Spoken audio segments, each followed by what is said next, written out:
పూలే జయంతిని అధికారికంగా టీచర్స్ డేగా డిక్లేర్ చేసిన మన సీఎం రేవంత్ రెడ్డి గారికి హృదయపూర్వక ధన్యవాదాలు తెలియజేస్తున్నాము. సావిత్రిబాయి పూలే మహిళా సంక్షేమ సంఘం నుంచి. నా పేరు బెల్లం మాధవి. గత 20 సంవత్సరాలుగా మేము చేసిన కృషికి ఈరోజు కరెక్ట్గా ఫలితం దక్కింది. ఎందుకంటే ఎన్ని గవర్నమెంట్ ప్రభుత్వాలు మారినా కానీ ఏ ప్రభుత్వం కానీ జియో పాస్ చేయలేదు. ఎన్ని రిప్రజెంటేషన్ తీసుకుంటూ వస్తున్నాం 20 సంవత్సరాలుగా సెక్రటరీస్కైనా సీఎం గారికైనా.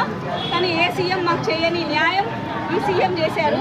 మహిళలకి ముందుబాటు తీసుకొచ్చి ఒక మహిళా ఉద్యమకారిగా మహిళా టీచర్గా తను ఎంతోమంది మహిళలను స్ఫూర్తిదాయకంగా అందించిన సావిత్రిబాయి పూలే జయంతి అధికారికంగా ప్రకటించి టీచర్స్ డేగా ప్రకటించినందుకు మా సీఎం రేవంత్ రెడ్డి గారికి హృదయపూర్వక ధన్యవాదాలు తెలియజేస్తున్నాం. మహిళల తరఫున ఇవాళ చాలా మాకు ఉద్యమమైన దినము. ఈ సీఎం మాకు చాలా న్యాయం చేస్తారు.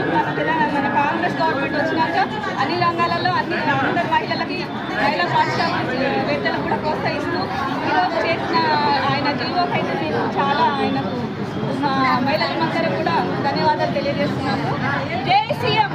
జై సీఎం.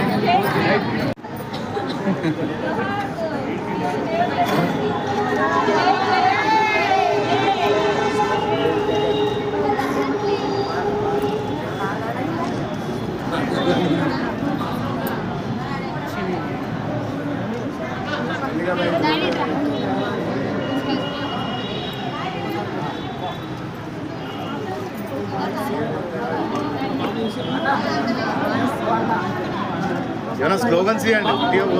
స్లోగన్స్ ఇవ్వండి సాలిగా వచ్చిన కాడికి కాదు. ముఖ్యమంత్రి నాయకత్వం